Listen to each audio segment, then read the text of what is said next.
Shalom to the elect of Israel, to the whole flock of Israel, you Hebrew Israelites, you so-called Negroes, Latinos, Native Americans, West Indians, and Haitians. Gotta give all praises, honor, and glory to Yahweh, Bahashem, Yahushua. The Most High, the Heavenly Father. His Hebrew name is Yahweh, not Yahweh, not Jehovah, not God, not Elohim, not Most High, not Lord, not Yah, not Jah, not Ahai, not Allah, not Abba, not Yahuwah, not Hashem, not Yahweh, Haveh, Vaveh. It's Yahweh. And his only begotten son name in the Hebrew is Yahushua. Not Yahshua, not Yeshua, not Jesus Christos, not Jesus Christ, not Serapis Christos, not Yeshaya, not Yehoshua, not Yahusha, not Yeshua, not Jesus Christos. It's Yahushua. So we got to give all praise, honor, and glory to Yahweh, Bahashem Yahushua, Bahashem Rikah Kodash. Give honor to the apostles, elder, bishop, elders, a great millstone, who rule well, who teach well, who are the apostles and elders of all Israel, ready to accept or not.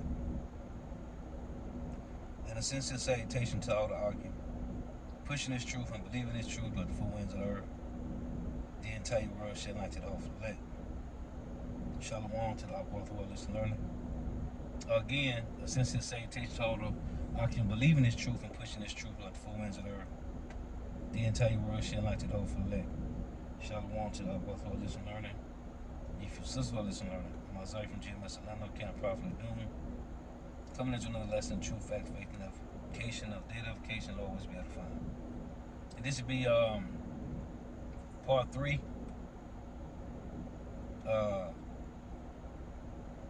The mourning and wise women correct minds.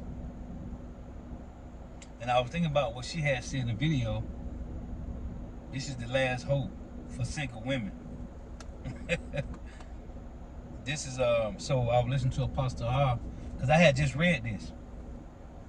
But going into the words, right? The word teats in Isaiah 32. And I'm gonna go back to where I left off at in part 2. So this word teats, it's a breast, bosom, female breast, right? You got a breast of a woman, paps, teats, right? Strong definition. And it's heavy because it'll say to ruin, destroy, spoil, devastate, to devastate, waste, insolence, to swell up, i.e. by implication of insolence, to devastate, waste. That's what happened when you trust in this government, right? Because it said, they shall lament for the teats, for the pleasant field, for the fruitful vines, right? So the strong definition said to devastate, waste, to ruin. And that's this system. And this is what I want to, this is the point I'm making this lesson, in this part.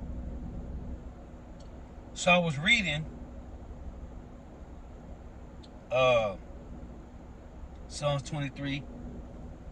The Lord said, prepare a table before. That's what I was about to read before I got that phone call. So here in Isaiah 28:9, right? Listen to this. Isaiah 28:9 it reads, whom shall he teach knowledge? And whom shall he make to understand doctrine? Them that are weaned from the milk and drawn from the breast, right? So there was a time in America, which Apostle went into this about a month or two ago. When you go in Revelation, it tell you that the Israelites are going to be nourished here in America for a time. But then the Lord's going to cut that off, right? Going back to Deuteronomy 28 and 48, when the Lord said we shall go to the enemy for the one of all things. So here, Isaiah 29 it reads, whom shall he teach knowledge? And whom shall he make to understand doctrine? It said, whom shall he make to understand doctrine? Them that are weaned from the milk and drawn from the breast, right? This truth, as it tell you in 1 Peter 2:2, desire the sensitive milk of the word that you may grow thereby, right? It say them that are weaned from the milk and drawn from the breast. America, we was nourished in America for a time, right? Sucking on this titty, these teats. As the women with this system, right? This government system. Whether you was getting so lucky, whether you got a nice job or you had a nice job or you getting government assistance, however, it said they shall lament for the teats, for the pleasant fields, for the fruitful vines. So there's gonna come a time it's gonna be cut off. And we are watching them being cut off now. And it say many days and years in Isaiah 32. Many days and years shall you be troubled. Right? Many days and years you shall be troubled. We seeing the trouble happen. I did a lesson last year on these old bottle Evites that was staying in some apartments in, I think it was Atlanta, Alabama, one or two,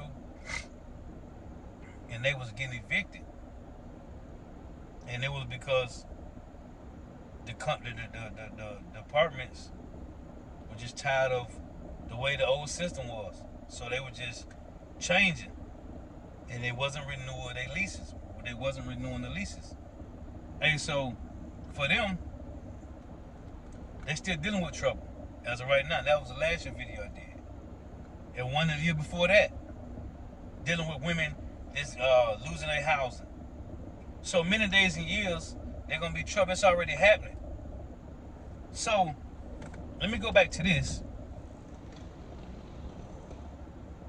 It said they shall them that are weaned from the milk and drawn from the breast. America was a breast. Right? When you go to Proverbs,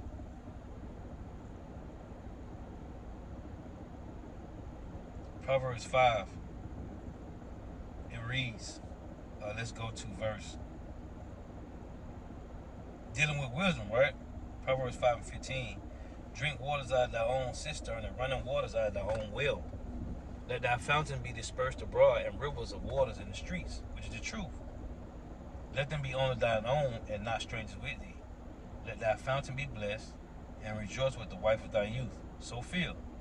Let her be as the loving hand and pleasant roe, and her breasts satisfy thee at all times. And be thou ravished always with her love. This wisdom. And why would thou, my son, be ravished with a strange woman, with the heathen philosophies, and embrace the bosom of a stranger? For the ways of man are before the eyes of the Lord, and he pondereth all his goings. So the Lord have drawn us, as it said in Isaiah 28 and 9, them that are weaned from the milk and drawn from the breast, right? Because once you learn the wisdom and understanding of Yahweh, Ba'ashem Yahushua, you never stop learning. So the Lord have weaned us off of the ways of America, Babylon the Great, off of the ways of the so-called white man, right? So now, ain't no more being nourished by this system. The Lord said he's doing the nourishing. This is Ecclesiasticus.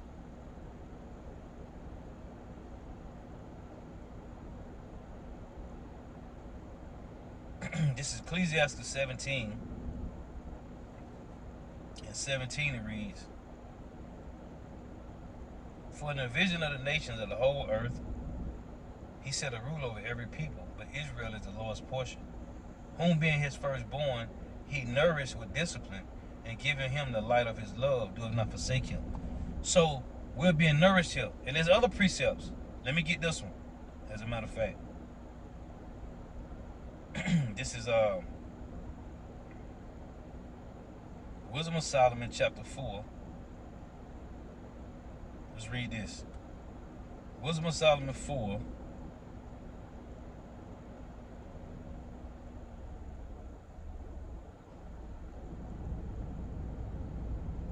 And verse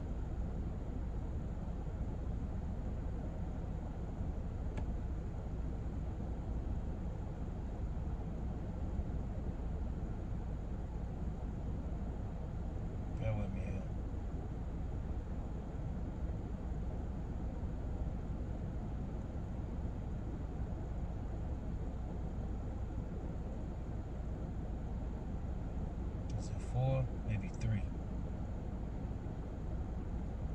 Yeah, 3.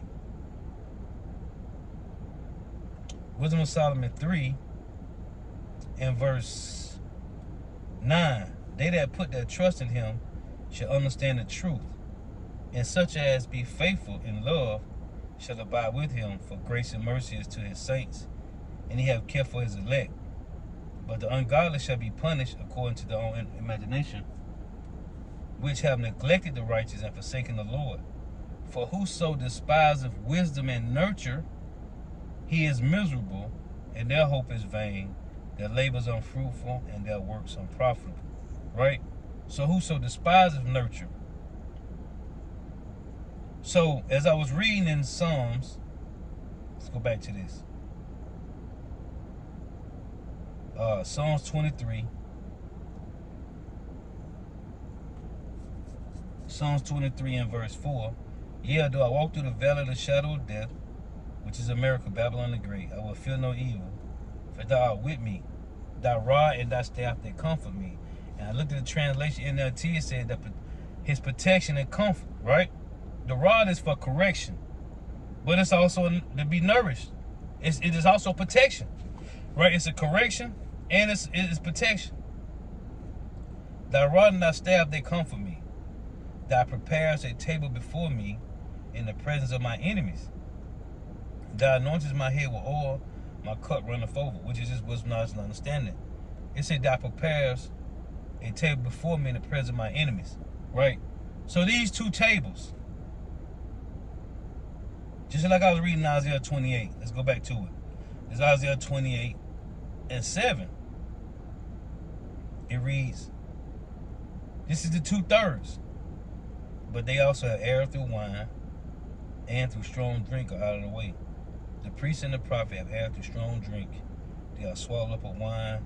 They are out of the way of strong drink. They err in vision. They stumble in judgment.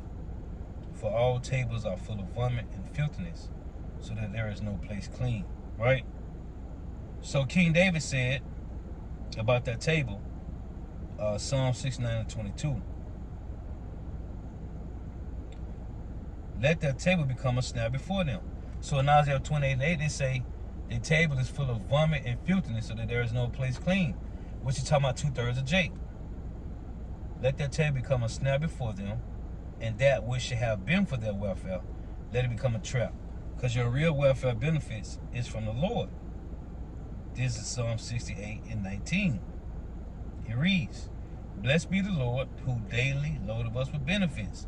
See? So it said, King David said, and that which had been for your welfare, let it become a trap.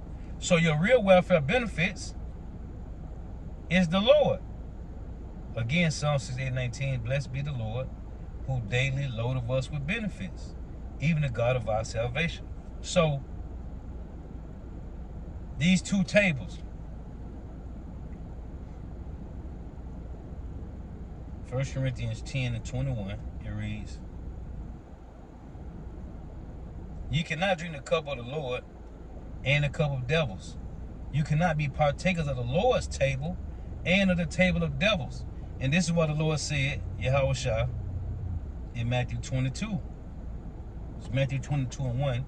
And Yahushua answered and spake unto them again in parables, by parables, and said, the kingdom of heaven is like unto a certain man which made a marriage for his son. And that's Yahushua, that's Yahweh making the marriage for Yahushua.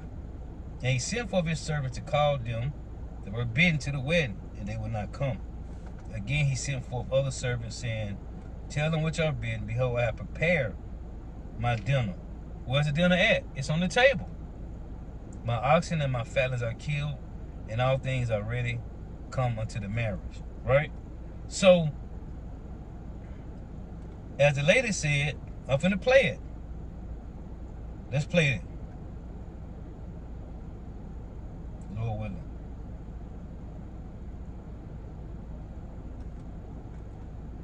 You're returning.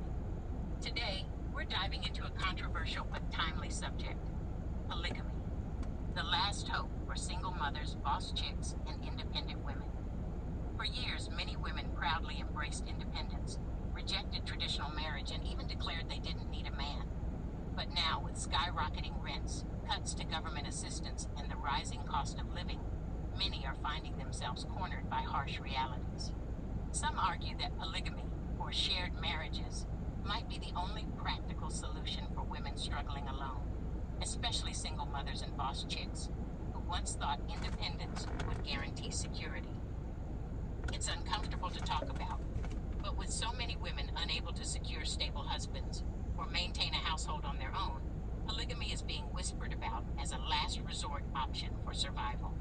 Is this a true solution, or just another sign of how far modern womanhood has fallen? Stick around because we're going to break this down. And as always, don't forget to like, comment, share, and subscribe. And yes, hit that thanks button if you'd like to support the channel.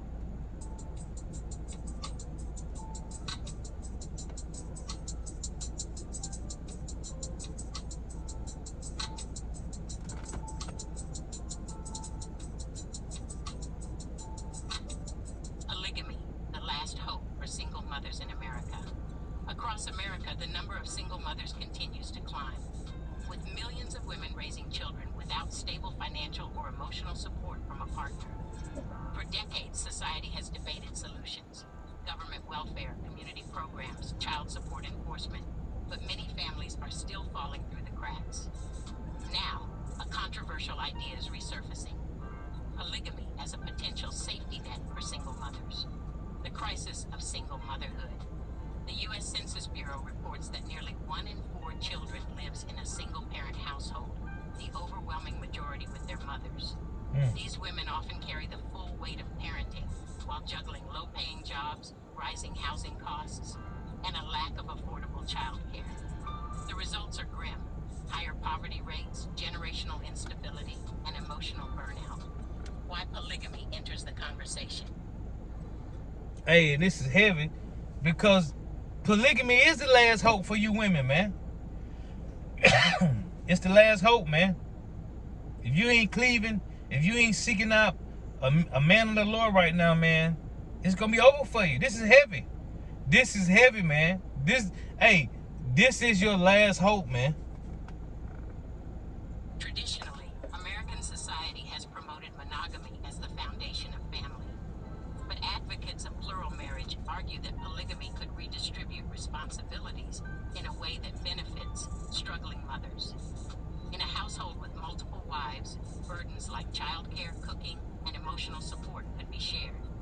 With a husband or financial provider at the center, the economic load is spread wider, creating a built-in support network that many single mothers lack. It's heavy, A man. radical but practical solution. Imagine a single mother of 2 joining a polygamous household. Instead of bearing the struggle alone, she gains co-wives who can help raise her children. Thanks. A shared income pool that reduces rent and utility costs, and emotional companionship in a broader family unit. Critics may call it regressive, but for women drowning under the weight of survival, it could be a lifeline. The cultural pushback. Of course, polygamy remains illegal in all 50 states, and mainstream America still views it through a lens of taboo, often tied to religious extremism or exploitation. Feminist critics argue it could reinforce patriarchal structures, reducing women to dependence. Yet, paradoxically, many independent women are now acknowledging that the do-it-all-alone model is unsustainable. For decades, women were sold the dream of independence, the idea that they didn't need men, that they could have it all by focusing on careers, self-empowerment, and personal freedom. The boss chick era was fueled by slogans of self-sufficiency and the belief that government programs, high-paying jobs, and personal ambition would be enough to build a fulfilling life. But reality is crashing in. Rents are at all-time highs, food and childcare costs are unbearable, and many single women, particularly single mothers, are realizing that independence without stability is nothing more than a fragile illusion. This harsh financial landscape is forcing conversations once considered taboo. One of the most provocative among them is the growing talk about polygamy as a potential solution. In communities where women far outnumber available, marriage-minded men, some argue that sharing a stable husband could provide more security than being completely on their own. It's a concept often criticized, yet the very fact that it's gaining traction highlights just how desperate circumstances have become. From a historical perspective, polygamy has existed in cultures worldwide as a practical arrangement. In societies where resources were scarce or where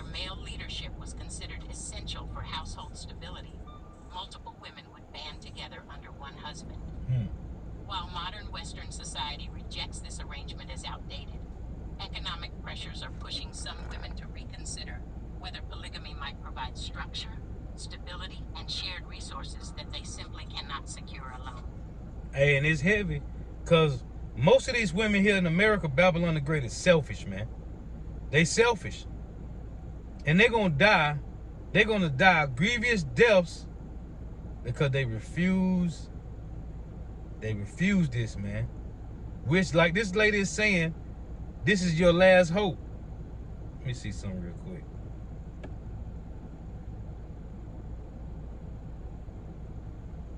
I'm gonna have to go on her channel and just dig in, man, to whoever she following. Look at this. The title of this is "You Can Dress Like That in Heaven." Look at this. Hold on, let me click on this. Hello everyone and welcome to the channel. In this video we are going to talk about the dress code of a woman that wants to go to heaven. I think that there is nothing more beautiful than seeing a woman dressed the way the Creator intended. So if you are interested in seeing for yourself, then definitely stay tuned. I'm gonna dig into her channel, man. Yeah, this is another one that popped up in my timeline. See what she got on here. What shall I wear? Is a question most women ask themselves nearly every day as they prepare to go out into the world. Beyond style or fashion, a woman of the Most High considers other more important issues. In this video, we are going to talk about the proper dress for a woman. It has been a question that I have been getting from many women. Actually, the Creator of the heavens and the earth guidelines for women regarding clothing and dress is very simple. The Father expects women to dress in modest apparel with propriety and moderation discretion. Margin, that is. She just quoted 1 Timothy. That are not flamboyant and garish. 1 A woman Timothy that 2. loves the Most High should not be an exhibitionist in attracting the wrong attention, showing her figure to anyone that looks. Mini skirts, skin-tight clothing, bikini swimsuits, low neckline, booty shorts, dresses that show off your curves and your bottom. These things do not have modesty in mind. Right. I'm seeing more and more women wearing yoga pants that shows the world your shape, showing no respect for herself and others. This stuff needs to stop. Looking good does not mean that you have to put on clothing that will show off your body. That is wicked. She got the music playing. But you see, I'm gonna go to her channel. Man. Let me go back to the video. That's heavy, man. Welcome to the Let me go back to where we was at. Often tied to religious extremism or exploitation. Feminist critics argue it could reinforce patriarchal structures, reducing women to dependence. Yet, paradoxically, many independent women are now acknowledging that the do-it-all-alone model is unsustainable. For decades, women were sold the dream of independence. The idea that they didn't need men, that they could have it all by focusing on careers, self-empowerment, and personal freedom. Keeping women liberty to get abroad. The era was fueled by slogans of self-sufficiency and the belief that government programs, high-paying jobs, and personal ambition would be enough to build a fulfilling life. But reality is crashing in. Rents are at all-time highs, food and childcare costs are unbearable, and many single women, particularly single mothers, are realizing that independence without stability is nothing more than a fragile illusion. That's it. This harsh financial landscape is forcing conversations once considered taboo. One of the most provocative among them is the growing talk about polygamy as a potential solution. In communities where women far outnumber available, marriage-minded men, some argue that sharing a stable husband could provide more security than being completely on their own. It's a concept often criticized, yet the very fact that it's gaining traction highlights just how desperate circumstances have become. From a historical perspective, polygamy has existed in cultures worldwide as a practical arrangement.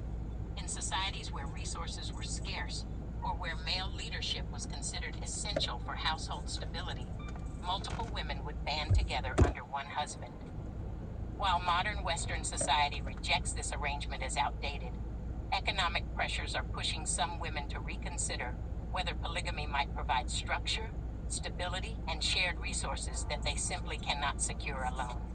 For single mothers especially, the appeal is clear.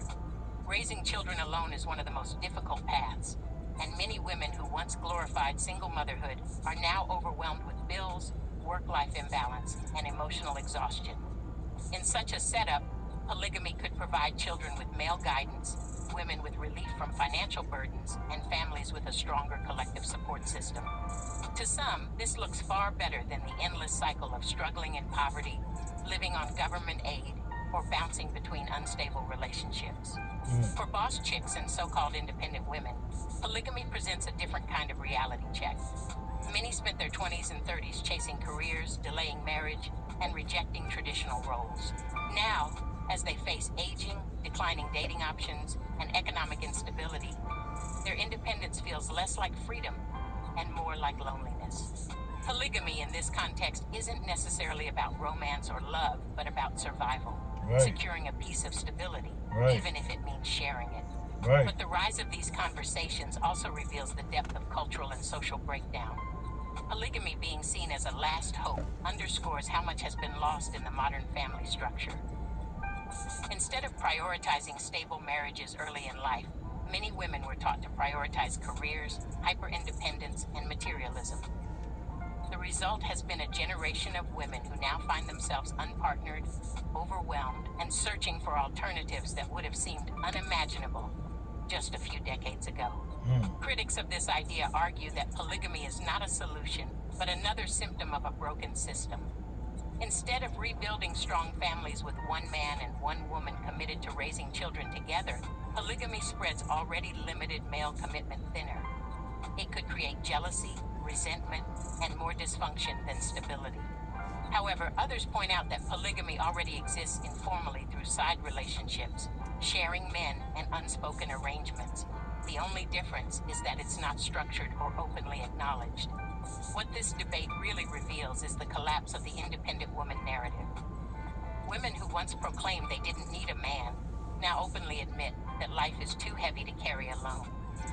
The government is no longer a reliable husband, cutting subsidies, reducing welfare benefits, and shrinking housing assistance. Meanwhile, men are increasingly refusing to step in and rescue women who dismissed them in the past. That leaves women caught between a rock and a hard place, searching for solutions in unconventional arrangements.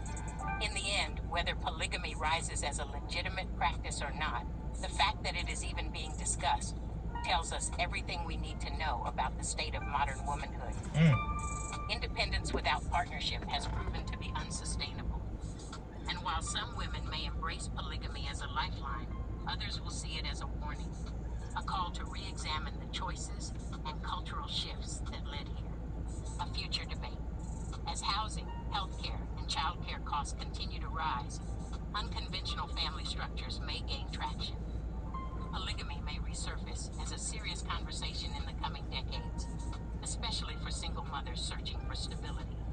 For many women, polygamy is not about romance or tradition. It is about survival. That's it. And in a nation where the safety net is shrinking, survival may outweigh stigma. Conclusion. The rise of polygamy discussions among single mothers and boss chicks is not about love, empowerment, or freedom. It is about survival. It reflects a deeper truth that independence, sold as liberation, has for many turned into isolation, instability, and despair. The question is no longer whether women can do it all alone, but whether they can afford to continue trying. And if polygamy looks like a last hope, it may be time to admit that the entire foundation of modern womanhood was built on shaky ground. So I hope you found this video helpful. Hey, and it was built on shaky ground. Because what Esau did, it was the so-called white man's woman that went to the plantations first. It was the so-called white man's woman that started wearing pants first. That was the downfall of his kingdom. And Esau is like a crab in the barrel. That old saying. That I heard it a lot. I don't know if it's true. But the old saying is, hey, crabs in the bucket. Try to pull each other down, man. Try to keep you from climbing out to the top. Hey, the so-called white man's woman was first at the jobs. With the women's movement about, right, being able to go work. And then it was women's equal pay. It was the first so-called white woman that had on pants, man. It was a so-called white woman that created trousers for women. Yeah, but that was the fall of the so-called white man's kingdom. And where he separate, what does it say? Divide and conquer. In Mark 3, let's get this. Mark 3 and 20. Hey, the Lord is turning things right side up, man. You heard what she said. Polygamy is the last hope for you women, man. Period. That's Isaiah 4:1. Hey, that's the last hope for you women, man. Mark 3 and 27. No man can enter into a strong man's house and spoil his goods, except he will first bind the strong man, and then he will spoil his house.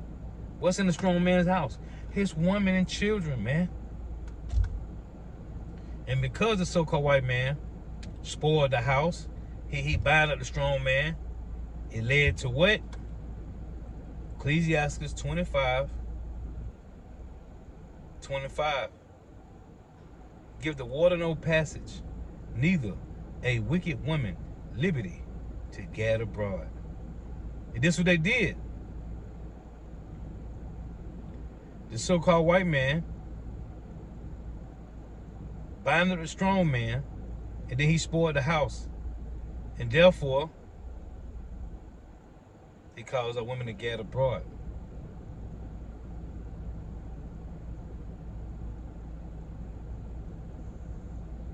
So, yeah, man. Which led to this. It was the so-called white man that did that.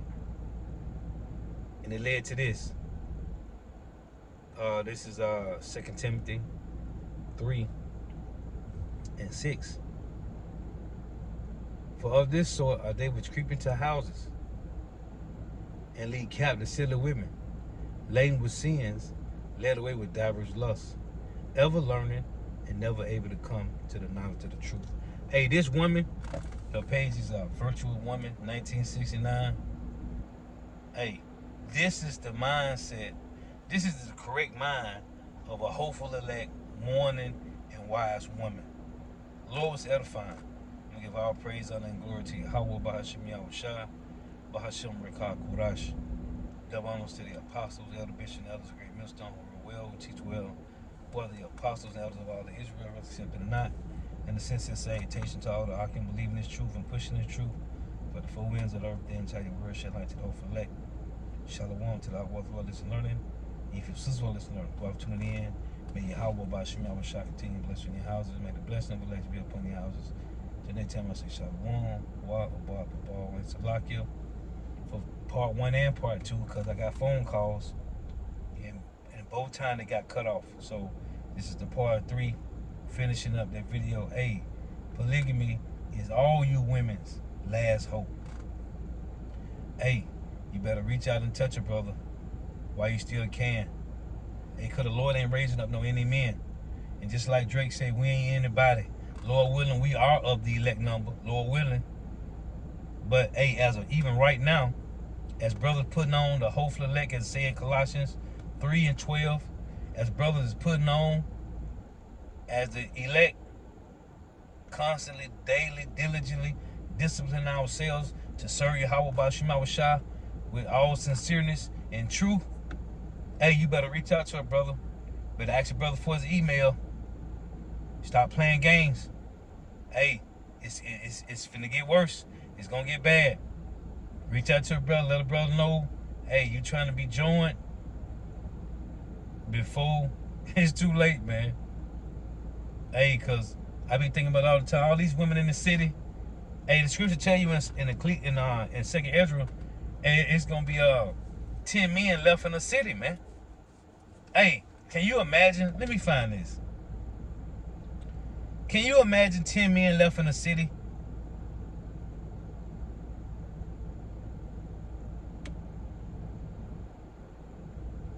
Let me see here.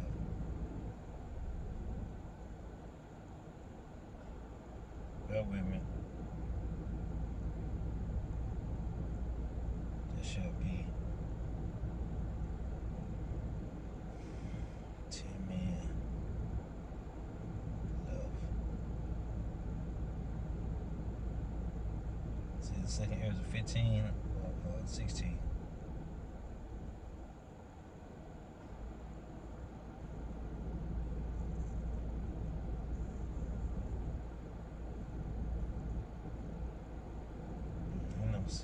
gotta go to that one. Second Ezra 16.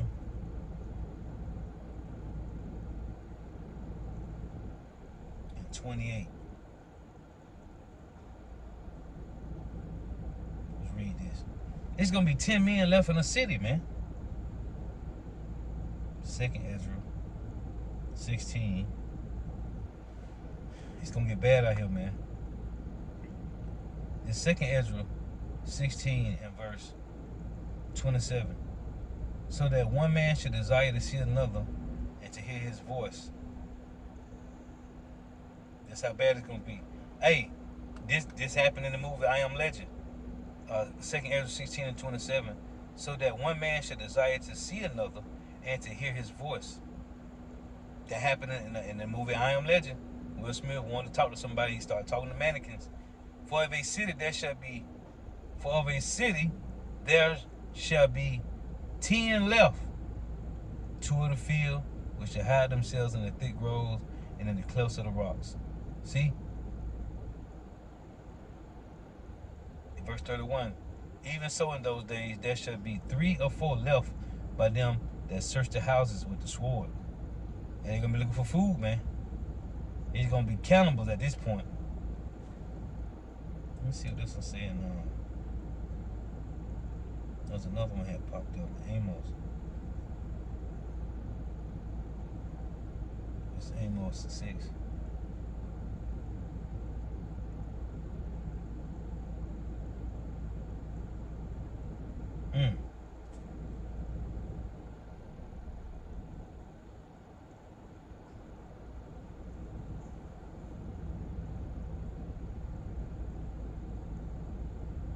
Man, that's cold.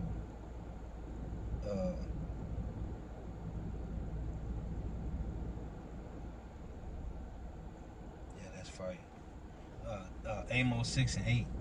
It reads, the Lord God hath sworn by himself, saith Yahweh of hosts, saith Yahweh, power of hosts, I abhor the excellence of Jacob, and hate his palaces. Therefore will I deliver up the city with all that is therein. And this happened, and it's going to happen again, man. The city is Jerusalem. And Jerusalem is you so-called Negro, Latino, Native Americans, West Indians, and Haitians. And it shall come to pass, if there remain 10 men in one house, that they shall die. Man.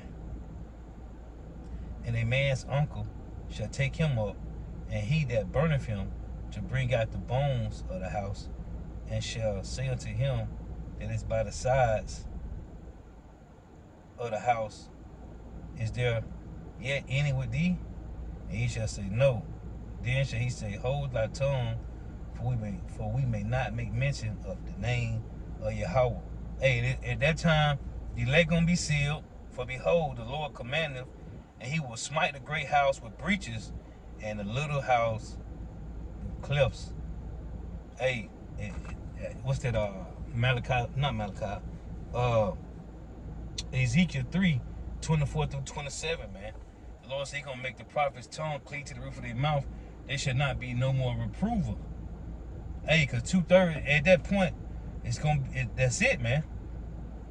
But I just want to read that because it say in 2nd Ezra 16, it's gonna be 10 men left in the city.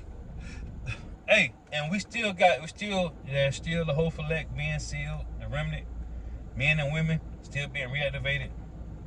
And I think about this all the time. I've been thinking about it for years, man. So the brothers in the camp, and that's when it was just 3 of us. So now we got it's like 8 of us in the camp, man. Let me see. Ariel, Jericho, Demawaki, Nahoya, Rikalia, Kabar. Who else? Me. Yeah, Ariel, Gabar, Yokal, Ariel. I'm sorry. Ariel, Gabar, Yarikal, Nahoya, Rikalia, me, and who else? Demawafi. 7 of us right now in the camp. And we got 3, 4 brothers on the side. Can you imagine it say 10 left in the city, man? 10 left in the city. 10 left. And picture that, man. It tell you in Isaiah 24, hey, a few men gonna be left, man. In Isaiah 24. Hey, you women better reach out, man. We are watching things happen in real time. And I've been posting so many articles in the chat, because what's going on with NATO and Russia and Ukraine and China and Taiwan. Hey, we watching the MOTB, the infrastructure for the mark of the beast is set up, man. It's ready, man. It's ready. More people having dreams about the RFID micro C-HIP. Man, we here, man. Hey, the angels that holding back the four winds in Revelation 7, we are watching the build-up. They holding back that pressure. We watching the build-up. The infrastructure for the mark of the beast is already ready, man.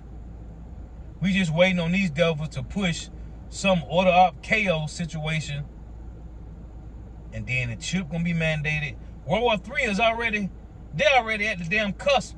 World War III is at the cusp right now, man. If you don't know what cusp is, go look it up. Hey, when the tell you in Obadiah 1:7, all the men that Confederates have brought thee to the border. Hey, it's time to fight, man. The line is drawn in the sand, man. The line is drawn in the sand. So, hey, we here. All it takes is one small thing, order of chaos for the Lord to do using the so-called white man, and it's over, man. As the Apostle always say, hey, once they mandate that micro C-HIP, man, hey, if you women ain't in place, hey, who knows? Who knows, man? I was telling the brothers, I feel like, you know, women that cleave the brothers, whether you in whatever state, maybe the Lord show you mercy just by you cleaving to a certain brother. But y'all need to let brothers know. Y'all need to let brothers know. Hey, and just like Elder Amon Gabar said, a lesson he did a couple months ago, hey, you cleave the brothers, hey, prepare to help that brother, prepare to take on that brother, hey, whatever. You cleaving the brothers, hey, and that's a lot of problem with women now. Their asses ain't ready to make the moves. Well, stay your ass over there then. Hey, cause once you cleave and choose, brothers, you might as well get ready. You're supposed to be a helpmeet. Anyway, till next time I say shalom, wa. Hey, remember the Lord said, Micah 7:10, then she that is my enemy shall see it, and shame shall cover her. We're saying to me, where is the Lord thy power? My eyes shall behold her, and she shall be trodden down as the mighty of the streets. And what the Lord say about his enemies in Luke 19:27, but those my enemies, which were not that I should reign over them, bring hither and slay them before me. And by you choosing the man of the Lord, because it tell you in Obadiah 1, it says saviors is going to come up on Mount Zion to judge Mount Esau. Saviors. Under Yahushua, you got little gods, the men of Israel, the elect, whoever they are. Right? Isaiah 32:1, a king shall reign in righteousness, and princes shall rule in judgment, and a man shall be as an hiding place. Hey, that it's over. Isaiah 32, lament for the teats, the pleasant field, the fruitful vines.